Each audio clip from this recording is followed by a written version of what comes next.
How we doing out there, everybody? I'm MikeZ. Chris. And thank you for joining us for the Woodworking Extravaganza Virtual Edition. This is Abrasive and Proud of it. And today we're going to refinish your commonly found dining room tabletop. This one here is kind of a slang term. They call it rubber wood. It's widely used, all finger joints, little tiny pieces everywhere, lots of pores. Usually it has lots of damage in it. And so therefore today we're going to show you the proper sanding technique. So if you wanted to refinish yours at home, you could do it a lot faster and quicker than some of those tutorials out there. And there's a variety of finishes that you may have. You may have an old table that you just want to refinish. You may be sort of like this. You might find that gem at the flea market or at the local thrift shop. Well, no matter how it is, being able to take that finish down to the bare wood is ideal. And we're going to cover some of the common techniques, things to look for, and ways, and give you some good tips that might help you along your journey should you try to redo your table someday. All right, Mike, so it looks like we got a lot of stuff here to choose from. And the beauty of this is you're going to need some of this, but not all of this. But all of this could be used, right? Absolutely. So the most common sander out there is a 5-inch 8-hole. You can do a 40% faster job with a 6-inch, but it's not always necessary. So in this case here, the more readily available is the 5-inch 8-hole. I would say I do 90% of my work with the 5-inch 8-hole. That's just one of those sanders that it just does a great job for the size that it is, and the price point is perfect for if you want to do this yourself. And I really like this one, mostly because this is actually my sander, so I use this all the time. Yeah, this is a personal sander. What we did want to talk about real quick is that if you hadn't purchased any sandpaper before you do that and just run to the box store and get something, we offer a sampler pack which has 50 discs from 60 grit to 600 grit. Yep. Now, mind you, some of the finer grits most people won't use, but at the same time, when you're getting in between coats of finish, that 400 and 600 can really make a difference in your finish versus someone else's. But so $20, and you get a 50 pack of selected grits all the way through. So just want to let you know that's available. It's a great cost saving measure, and you get all the grits you're going to need for a project. Well, and the beauty of having that assortment is you're getting 5 of each. You may not ever need them, like you said, but having those 5 when you do is quite handy, because then you're able to do things that otherwise you'd have to go buy a 10 pack or in some cases a 50. You already have 5 ready to go. Gives you a good chance to test it out. So. Absolutely. And then we also have, we carry bargain boxes. And in one of the bargain boxes that we have here in the store, we have the gold. It's a Klingspor gold. This is an Egyptian cotton back, very flexible, easy to tear if you just want a small piece of it and you want to just hand sand. But fantastic stuff. So we're actually going to use this to show you on the edges how to clean up your ingrain, because that's one of the things we're going to run into with doing tables, is that your grain's all running linear from left to right. So you have what's called ingrain, which is where the end of the wood has been rounded over. You can't sand that the same as you sand everything else. And I'm a huge fan of our shop roll material. This is available in rolls, so if you wanted to buy rolls, but we also sell shop rolls, which is a similar backing, very flexible, but it's a brown aluminum oxide. We don't have any here, but that's what I use a lot in my shop instead of actual sheets. It's very flexible, bendable. You can fold it, shape it, tear it. But those are great to have around as well. If you're looking for a good assortment of different things, those shop rolls are good. So we're going to kind of move on down, because obviously if we're going to sand, we do have a dust extractor behind us, but safety products is also key. You want to make sure you're protecting your lungs. These are, this is 2020. It's not just for COVID anymore. It's actually used for woodworking. Yeah, and so this is the RZ mask. It's a very simple one to use, single strap around the back. Now, I mean, our ears are getting tired as it is now, so this is a great alternative, not only for just wearing out in general use, but also in woodworking. And it does have a replaceable filter. This is a mesh side, so it's very comfortable, not very hot. Very cool. Very breathable mask. So this is actually my kind of go-to mask for doing general woodworking. So once we get the thing sanded and get it prepped, we got to do a little cleaning and a little filling. So we do have some filler here in case we've got any bad spots, and we know we've got 1 or 2. So we will be using this Mohawk wood filler to kind of touch up any of the bad spots that need to be fixed up. Yep. Then we also have mineral spirits, because what we're going to be using is an oil modified tung oil. So it can be used or washed and cleaned up rather with warm soap and sparkling water or mineral spirits. So this is kind of a new product for us that we're also testing out at the same time. Waterlocks has a universal tongue oil sealer. If you hadn't used Waterlocks before, it's probably the simplest finish in the entire world to use. It's been around for 110 years. The only downside that most people don't like about it is it's a 24-hour in between coat process. So you can't get a project, minimum. So you can't get a project done like in 2 days. It might take 3 total. But once it's done, it's fantastic, because if you have the dining room table and everything's finished about it, and then let's say you get some scratches, let's say something happens at Thanksgiving one year, things get a little awry with the family, you can just simply take 1 coat of this and put it over the entire surface, and it usually gets rid of all the scratches, any blemishes or anything at all, and it recoats it at the same time without hardly any prep work. It's the simplest finish to use.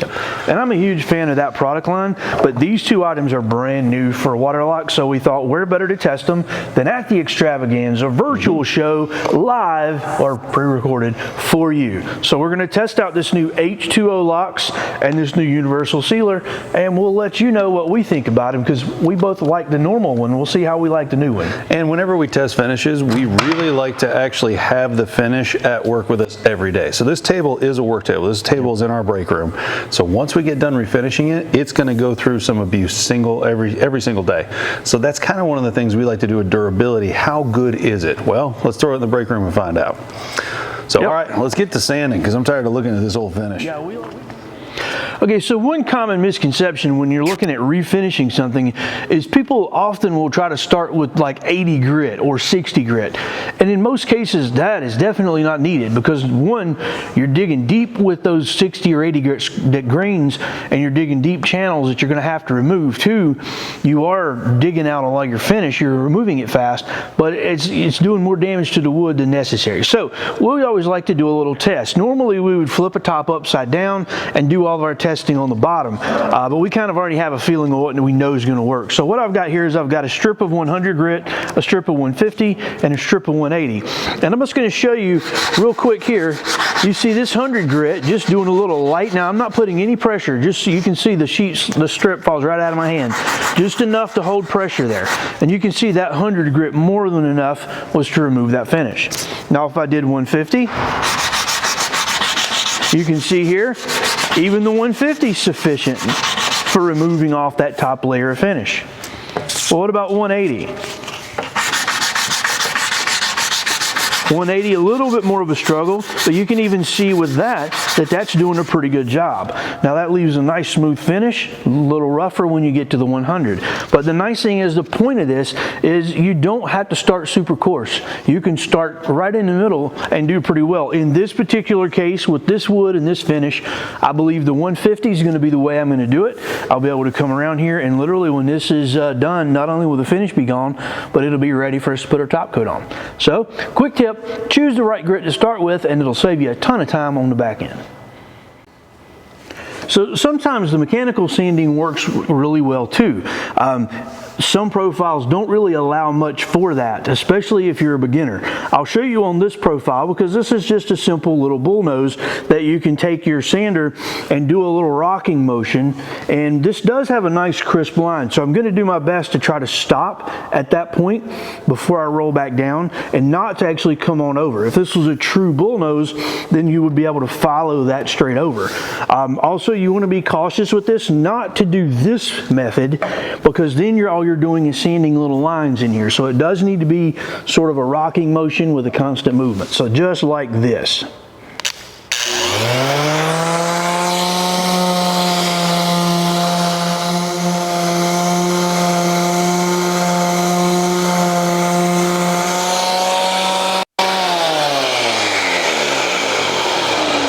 So you can see that worked pretty well. There's a few little areas where I didn't quite get, but sometimes hand sanding is the best way. It ensures you get a good feel. You have more control over what you're taking off. And if this was a detailed piece like an OG, I definitely wouldn't have to concern myself with removing the actual detail of the profile.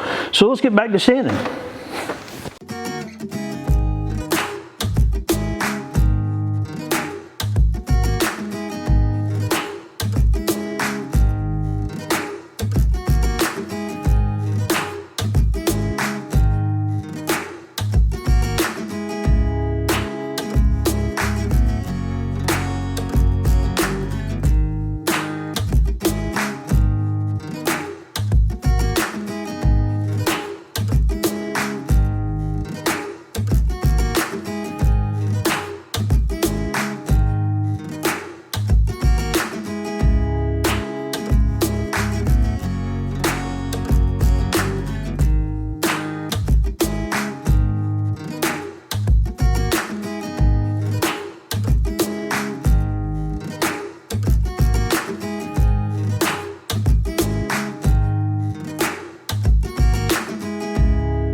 Okay, so we've got all around the edges. Now, I use the orbital sander method for everywhere on the other edges except for this one. We wanted to take a minute to just show you one thing that we see a lot of people doing is when they get to the end grain, because they've come along the edge grain, if you're sanding by hand, when they get to the end, they do this.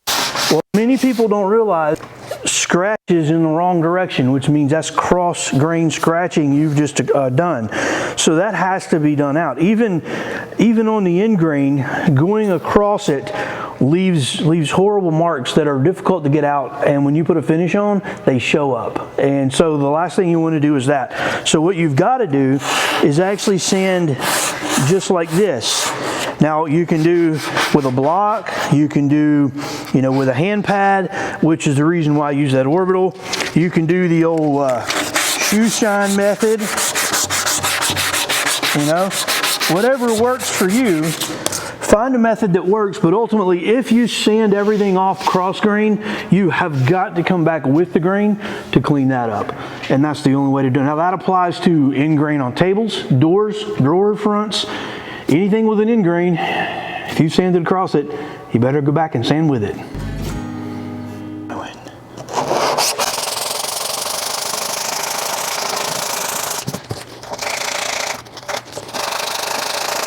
So this is the Bosch GET 75-6. This is a 6-inch model. 6x15 hole is the pattern that it comes with. Now we do offer a multi-sampler pack for 6-inch sanders. And what that means is that basically you have all the 6-inch sanders out there. I'd say 95% of them all have a similar pattern to them. One, the 6-inch 6-hole in the middle here. If you have an older sander that's 6-inch, these middle holes will actually work with the dust collection. If you have a fest tool of any kind, the 9, the 17, the 48 hole, they all use the 9 holes on the outside with the center hole. And so this one in particular utilizes all those holes. And what I like to do is that you can put it on turbo mode. Now I want to make sure that you understand turbo mode is a larger oscillation. It's a very large circle. If you start too coarse, you are going to scratch these oblong circles into your surface a lot more, which may not be what you want. So in this case here, I've got a 120 Green Tech on there. Green Tech is really good for removing finishes because it doesn't gum up as fast, or if it does gum up, you can literally blow it off or simply do that, and most of the loadings will come right off. So this is now my go-to for all refinishing projects. So let's go ahead and get started.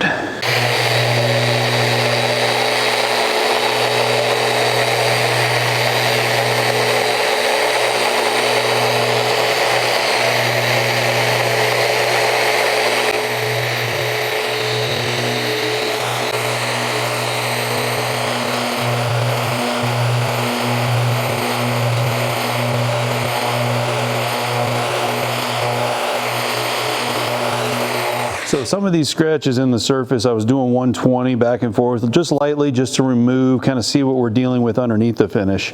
And there's some pretty heavy scratches, so I'm going to drop down the grit now to 100 to help clear this out.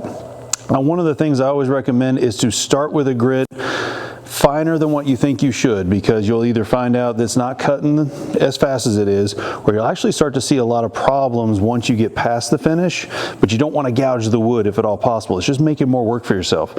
So in this case here, I can definitely drop down to a 100. I think 100 is the most underrated grit out there. Everyone always does an 80, 120. 100 is really nice because it's almost aggressive as 80, but not as weak as far as its aggression as 120. It's kind of right in the middle. Obviously, it's 100.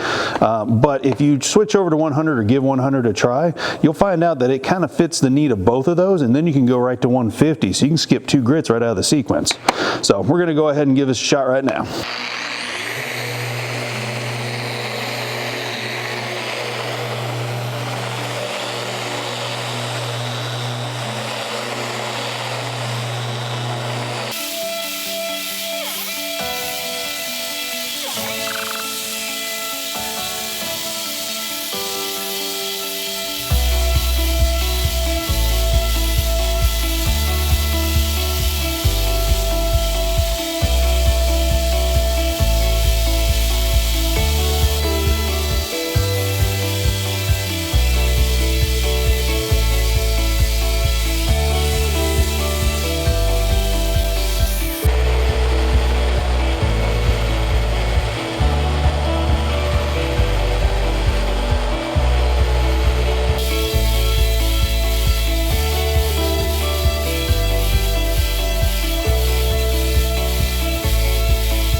Okay, so yesterday you saw us, we got all this top done per the manufacturer's recommendations. We let it dry overnight. Well, this is a pretty crappy little wood, this rubber wood. So what we're going to have to do, we've got the seal coat on, it drastically raised the grain. So we're going to have to do a flat sand, which means we're going to do, for the most part, take most of the sealer back down almost to bare wood in places, which is fine. That's what the sealer does. It sealed off all that grain. So we have options. We ended our sanding yesterday with 150. In the sampler pack, we know we go all the way up to 600, but for this application, it's just too fine. So we're going to throw those to the side.